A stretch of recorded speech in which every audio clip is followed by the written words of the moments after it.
This is a quick beginner PvP guide for Retribution Paladin in Cataclysm. Retribution Paladin has some of the best burst in the game, decent but not amazing sustained DPS, some of the best of healing in the game, and incredible support through Hand of Freedom, Sacrifice, Protection. Retribution lacks better mobility and defensives, but he's known for his Divine Shield, aka Bubble, which prevents him from receiving any damage for a few seconds. Decent crowd control with Hammer of Justice on a 1 minute cooldown and Repentance also on a 1 minute cooldown. Paladin now has an Interrupt, Rebuke on a 10-second cooldown usable on melee range. That is one of the differences between Wrath of Lich King and Cataclysm. Talents. This is the regular Retribution Paladin talent build that 99% of PvP players will use. Some optional talents include Eternal Glory. If you want to play more RNG, you have a chance to not consume your holy power when you use your Word of Glory, which you almost use on a cooldown every 10 seconds. That's your primary healing spell. Seals of the Pure is more reliable, gives you a straight up bonus to your Seal of Truth's damage. Seal of Truth is the seal that you'll be using majority of the time, and it deals a ton of damage. It will oftentimes be number one on your DPS meter, especially in PvP. That's why so many people use it. You could also consider running Divinity for some increased healing.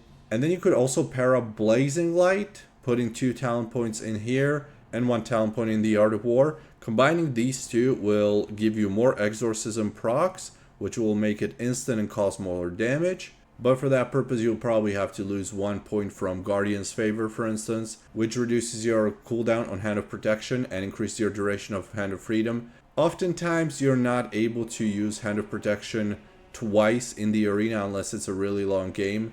If I have it fully talented, it's 3 minute cooldown. If you don't have this talent at all, it's 5 minute cooldown on Hand of Protection.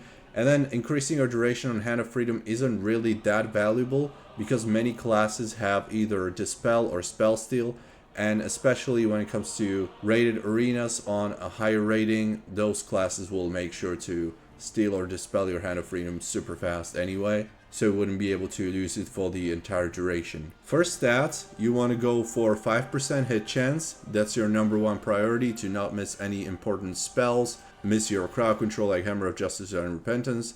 5% hit chance equals to 600 hit rating. Then you want to get your expertise capped. The cap is around 20 for PvP. You could go lower or you could go higher depending on what classes you're facing. If you're facing mages, priests, and other cloth wearing classes, you don't really need that much expertise.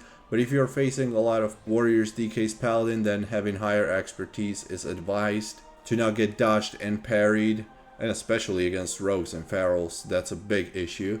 You want to have as much resilience as possible. I'm running here full PvP set, and having 2 pieces of PvE main set is a must-have for paladins because it gives your judgment a 100% chance to generate 1 holy power.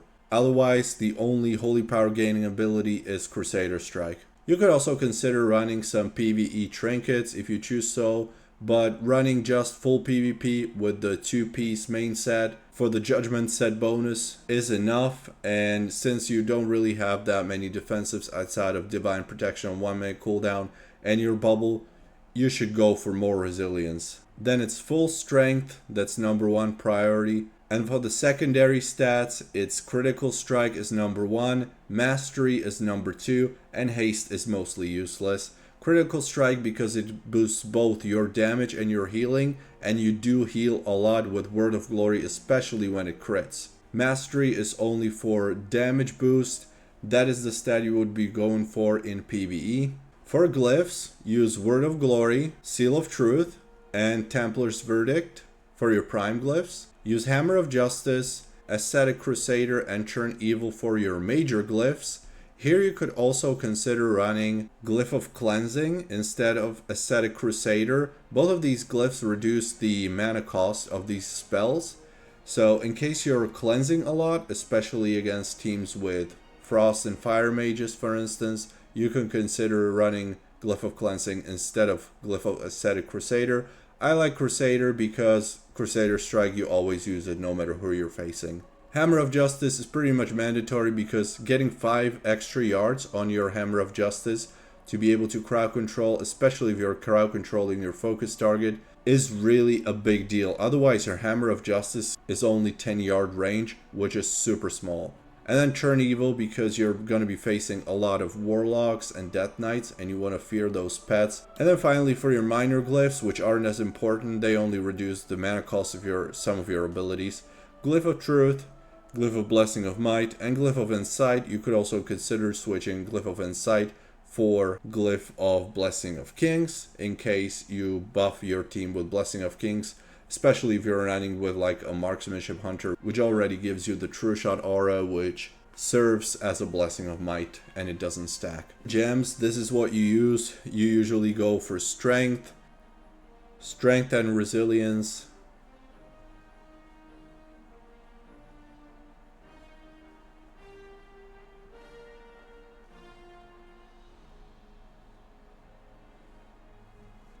And finally, your playstyle. Auras don't really affect your gameplay too much, so you don't have to stress about it.